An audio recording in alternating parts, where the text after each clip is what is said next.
आदिम तीर्थेश्वर आदि विधाता देवादिदेव महादेव आदिनाथ भगवान की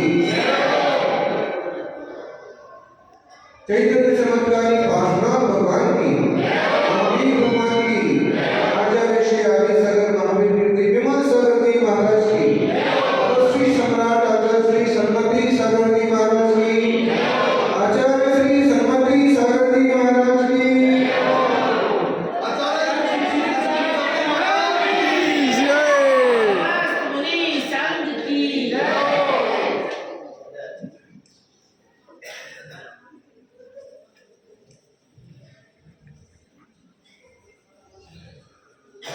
पूर्व जन्म के सद्गुणों का भान जो रखती नहीं वो जाति जिंदा जातियों में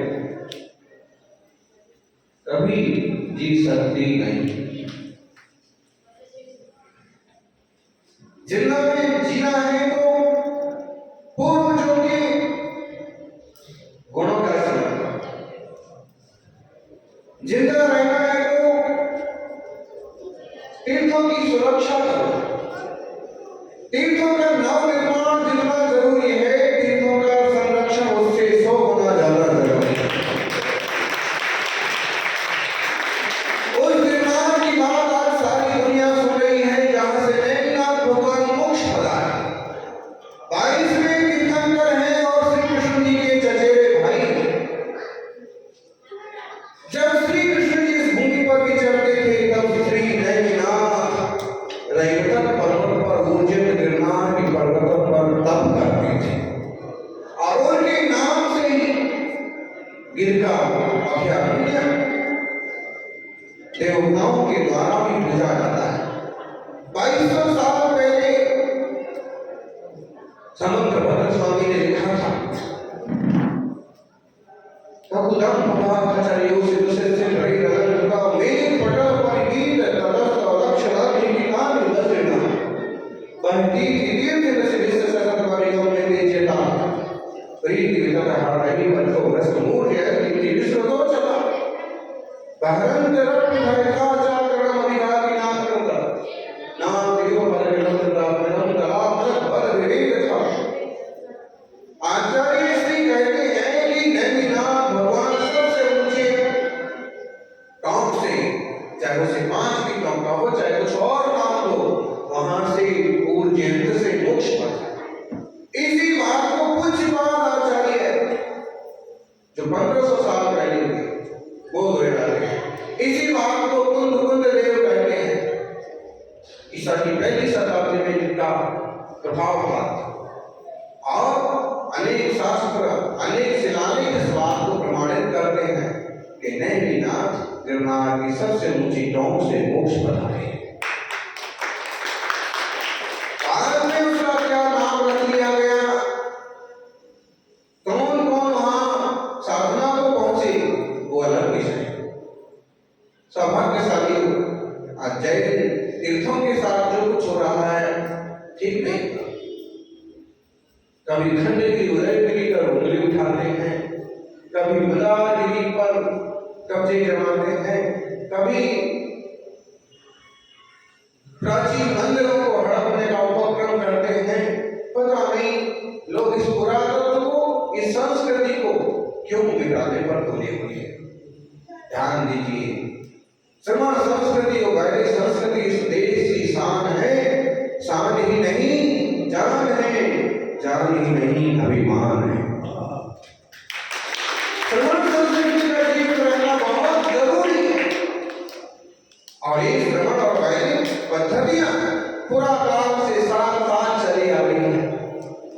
जो बुद्धिजीवी लोग हैं, जो प्रज्ञावान लोग हैं, कि किसी भी पद पर आसीन हो, किसी वर्ग कौम या संप्रदाय से आते हो, वो भी इस बात को स्वीकार करते हैं कि श्रमण संस्कृति और वैदिक संस्कृति दोनों को बराबर सम्मान मिलना चाहिए।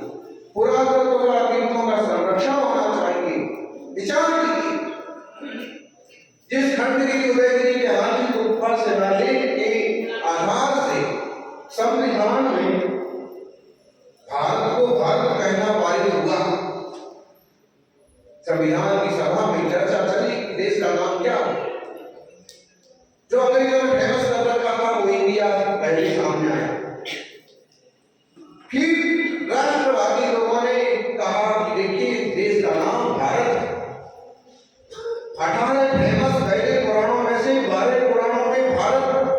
ऋषभदेव के पुत्र भरत चक्रवर्ती के नाम से इसका नाम भारत पड़ा। कहते नेहरू जी ने कहा, आप कहीं पत्थरों में लिखा हुआ बता सकते हैं क्या? कहीं आप 2000 साल पुराना कोई शब्द नहीं बता सकते जिसमें भारत लिखा हो?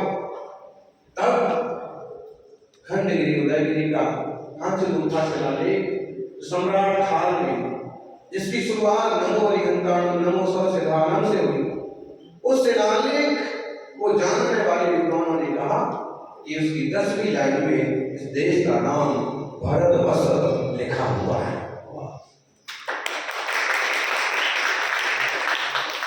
सम्राट खाल ने वो लिखवाया है, उसमें भारतवर्ष का दिग्विजय किया। इस प्रसंग में वहां भारतवर्ष का मतलब हुआ प्राकृत भाषा इसी ढंग से चलती है। प्राकृत भाषा का शब्द है भारतवर्ष और लिपि है ब्राह्मी लिपि। देश की प्राचीन भाषा प्राकृत, संस्कृत, लिपि ब्राह्मी और बाद में सारी लिपियों का विकास हुआ। ऋषभदेव की पहली बड़ी पुत्री का नाम था ब्राह्मी और उसे सिखाने के लिए उन्होंने जो लिपि विकसित की उसका नाम ब्राह्मी लिपि हुआ। सुंदरी को गणित अंक विद्या सिखाई। आज भी गणित अंक विद्या बाएं तरफ बिठा करके सिखाने की कारण से बाएं तरफ से पढ़ी जाती है। दोनों बेटियों को साथ साथ बिठाया, एक को दाएं तरफ दूसरे को बाएं तरफ।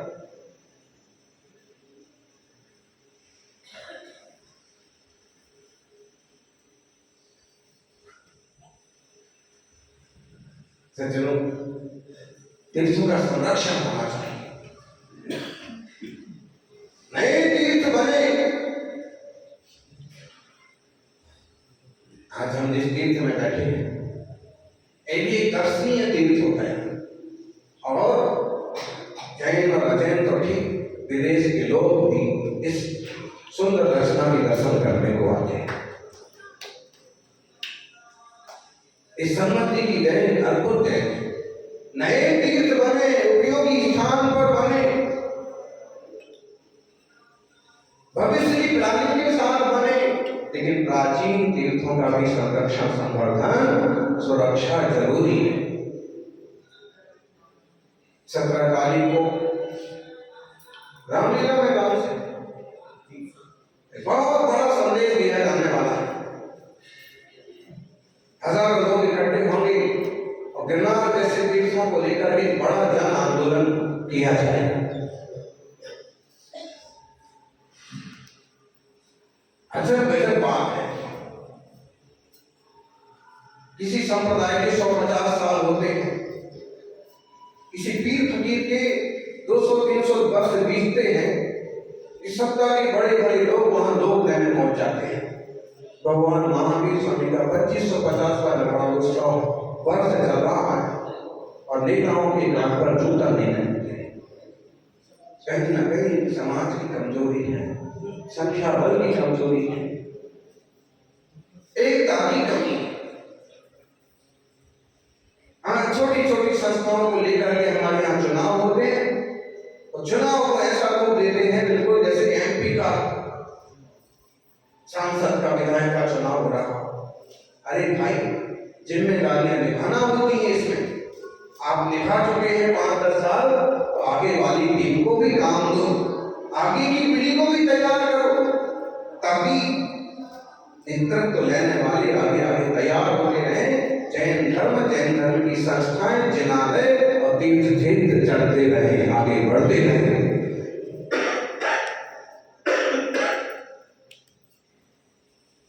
आपकी बहुत महत्वपूर्ण भूमिका है, तो संरक्षक और मार्गदर्शन के रूप में आप रह जाएं। लेकिन काम करने वाले बताइए, खुद कभी आएंगे नहीं, खुद बीमार पड़ जाएंगे, खुद की सामर्थ्य नहीं है, फिर भी उसे पद नहीं छूटते।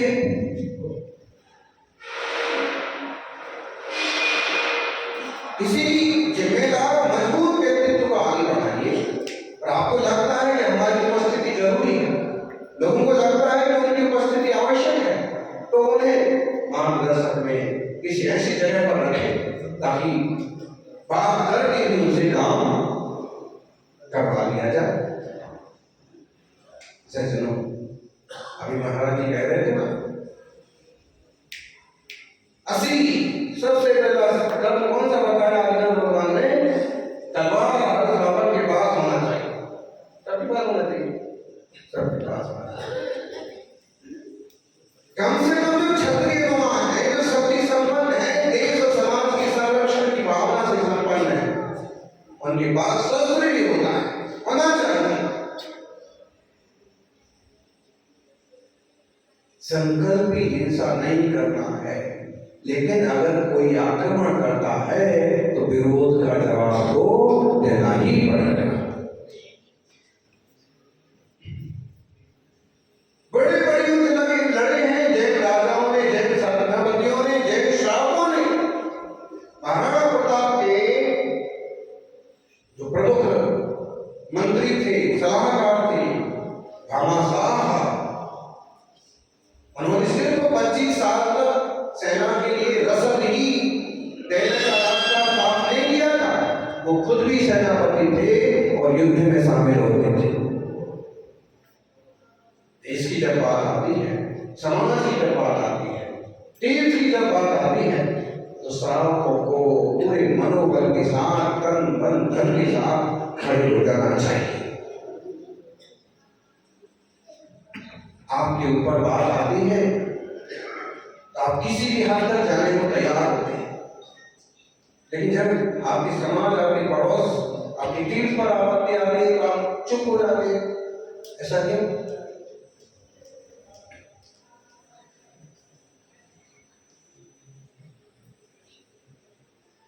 कोई भी कुछ भी बोल देता है, हम आपको औकात दिखा देंगे, हम ऐसा कर देंगे, ऐसा कर देंगे।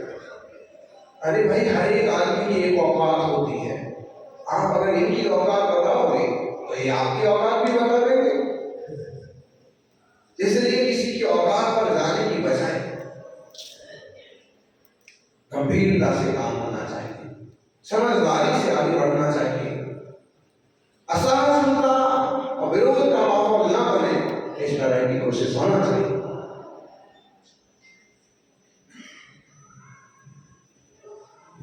सभी को इसी देश में रहना है। आदिनाथ से लेकर के पार्श्वनाथ तक, महावीर तक, और कुंद से लेकर आदि सागर तक, आज तक अनेक महापुरुष देश हो गए।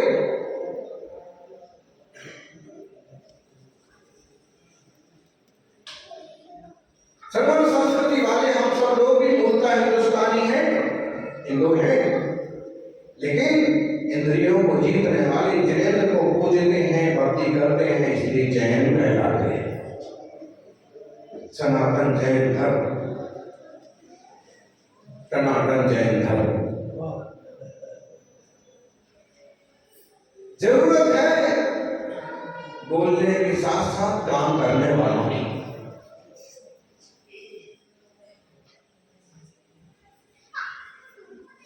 ट्रस्ट कमेटी के साथ साथ वर्किंग कमेटी भी जरूरी होती है, और हम कहेंगे कि वर्किंग कमेटी के साथ साथ एक वर्किंग फोर्स भी जरूरी होती है।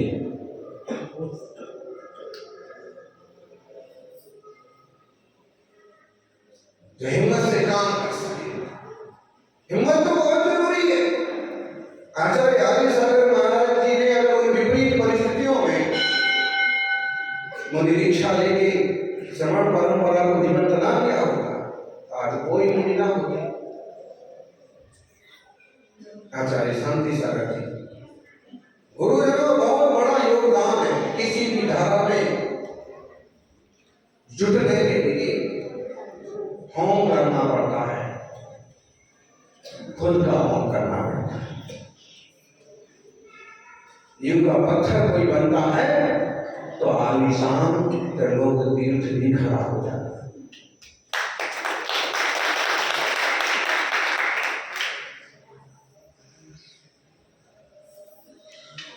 हर यज्ञ आहुति मांगता है।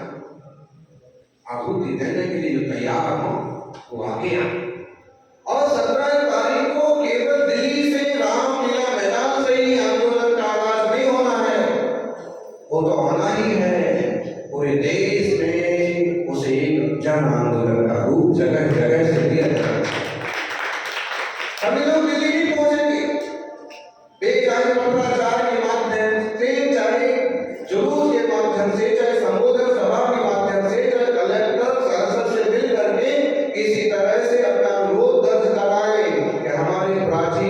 तीर्थों पर किसी तरह का अतिक्रमण नहीं होना चाहिए। इस अतिक्रमण होने से समाज का तो नुकसान हो ही रहा है, देश का बहुत बड़ा नुकसान हो रहा है। देश की लिपियों का, देश के पहाड़ों का, देश के पुरातत्व का। पुरातत्व विभाग ने खुद शिकायत कर रखी है कि गिरनार पर अवैध निर्माण हो रहे हैं, अवैध कब्जे हो रहे हैं। मतलब पुरातत्व विभाग खुद समझ रहा है कि नुकसान बहुत होगा, लेकिन कदम नहीं उठाए जा रहे। खंडगिरी उदयगिरी में तीर्थंकर प्रतिमाओं के ऊपर रंग लगा दिए, कपड़ा उड़ा दिया। ऐसा अन्याय क्यों?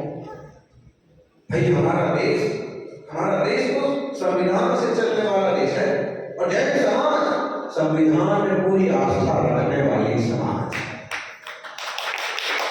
ऐसे जनप्रतिनिधियों का, सरकारों का कर्तव्य बनता है कि कहीं इस वर्ग के साथ अन्याय ना हो, इनके तीर्थों के साथ अन्याय ना हो, इस तरह का उपक्रम करें। जिससे स्वास्थ्य नास्ती है देव के पानी। बात ये भी है, गिरी हुई दीवार को ही लोग गिराते हैं। जिस दीवार से मिट्टी निकल रही होगी ना, उसी में से और निकालने के, हाथ धोने के लिए, गड्ढा भरने के लिए। लगभग कुछ ऐसी स्थिति आज जैन समुदाय में है कि खंडित दीवार टाइप से हो रहा है, जिसको जरूरत पड़ती है उसी में से मिट्टी निकालता है। टैक्स भी उसी से मिलता है। शिक्षा स्वास्थ्य के क्षेत्र में भी उसकी बहुत बड़ी भूमिका। लेकिन अगर किसी को और किसी तरह की खानापूर्ति करना है, कब्जा अतिक्रमण करना है, तो भी उसी में से और निकाल लो। ऐसे लोग दीवार का क्या होगा? हम आग्रह करेंगे इस दीवार को जानने समझने वाले लोग कम से कम एक हों और इस जन शासन की इस दीवार को मजबूत करें। कोई इसमें से मिट्टी का कण भी ना निकाल पाए। हम अपनी हैसियत से देश और समाज की खूब सेवा करते रहें, क्योंकि हमारा देश है। चक्रवर्ती भरत के नाम से देश का नाम भारत पड़ा है। तीर्थंकर अवतार यहाँ हुए हैं, तो हम सबकी जिम्मेदारी है। लेकिन इस तरह की प्रवृत्तियां असहिष्णुता और अविश्वास पैदा करती हैं कि आप रातों रात कहीं नाम बदल लें, कहीं मूर्तियां बदल लें, कहीं रंग बोल दें, कहीं अतिक्रमण कर लें और संख्या बल का दबदबा दिखा करके, सत्ता बल का दबदबा दिखा करके और छोटे समुदाय को परेशान और तंग कर दें। बिल्कुल अनुचित है। जो जैसी हैं चीजें वैसे रहना चाहिए। कम से कम 1947 के उस संविधान का पालन तो होना ही चाहिए। पुरातत्ववादी से संबंधित धर्मांतरण की जो स्थितियां हैं वो वैसी ही रहेंगी। सब पाकिस्तानी तीर्थ इसलिए महत्वपूर्ण है क्योंकि वहां से तीर्थंकर मोक्ष करे, जन्म लिए, शांत सौम्य जिन बिंबों को देखकर के चित्त भी शांत होता है। तीर्थंकर भगवान को ये कहते हैं, हे जीवो, तीर्थों के पीछे अकेले मत पड़ो, तुम खुद भी ऐसा कुछ करो कि जहां तुम हो वहीं तीर्थ बन जाए। और तीर्थों के पीछे पड़ने का हमारा एक ही आशा है कि पवित्र स्थान पर जाकर के चित्त की पवित्रता होती है, बुद्धि की पवित्रता होती है, वेद विज्ञान होता है, तत्व ज्ञान होता है, और महापुरुषों की उन पवित्र प्रांगण में जाकर के उनके जैसे बनने का भाव होता है। उनकी तीर्थों की, चल तीर्थों की और अचल तीर्थों दोनों की भी सुरक्षा, शाकाहार सदाचार सब अहिंसा के बल पर हम सब तरक्की करें। जीव कृतम परिणाम दिव्य मात्र प्रबंध पुनरन्य स्वमेव परिणामंते पुद्ग्राह कर्म भावे। जैसे हम परिणाम जैसे भाव करते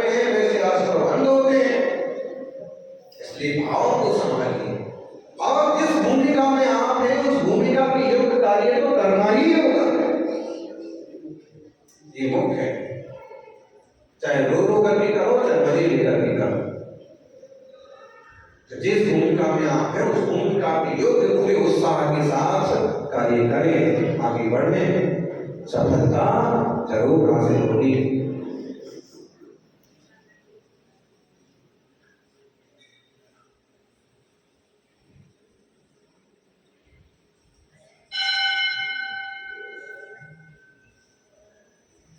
आगे की पीढ़ी को संभालना, संस्कारित करना बहुत जिम्मेदारी की बात है। इसके लिए गुरुकुलों की बहुत बड़ी भूमिका है।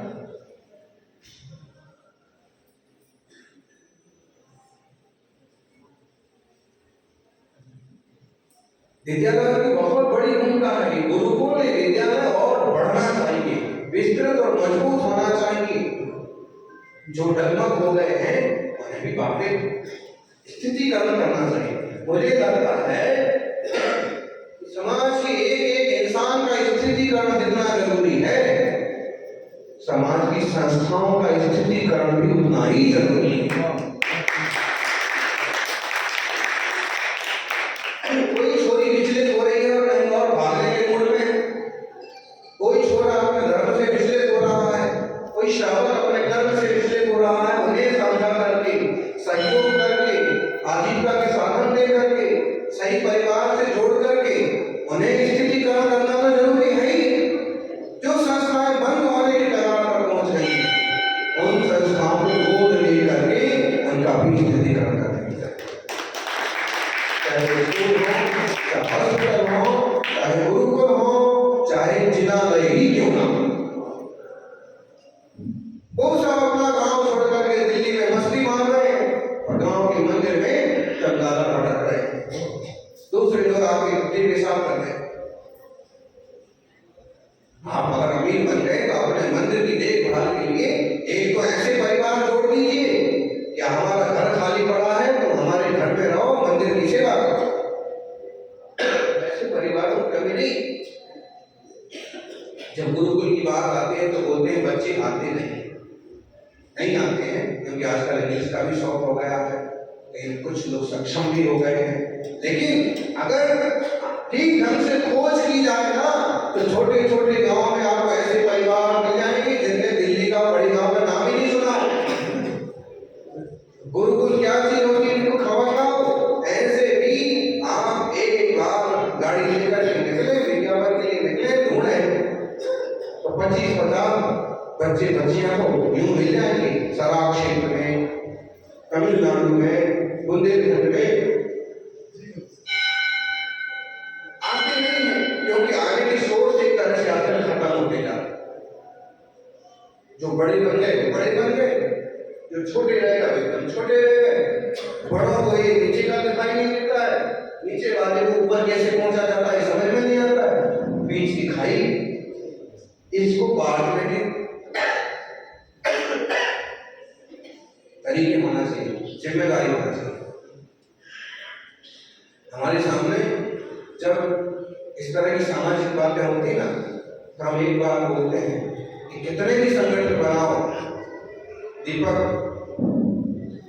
अंकुश, कितने भी संगठन बने, नए संगठन बने, ग्रुप बने, अच्छी बात है, लेकिन एक संगठन ऐसा होना चाहिए, भले उसकी एक स्पेशल टीम हो 5 लोगों की, 7 लोगों की, जो ये काम करे कि समाज से सबसे निचले वर्ग के बच्चे को भी स्कूल तक पहुंचा सके, स्कूल में एडमिशन करा सके, बीमार पड़ जाए तो हॉस्पिटल पहुंचा सके।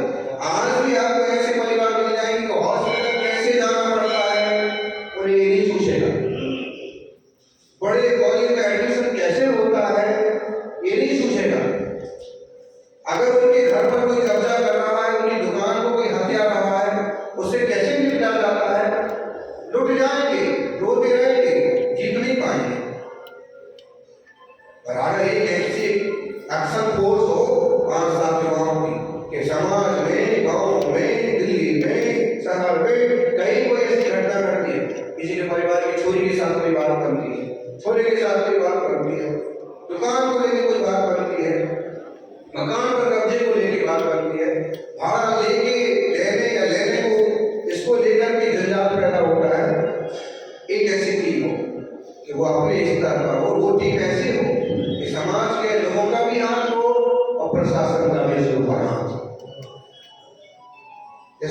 बोलेगी समाज मित्र।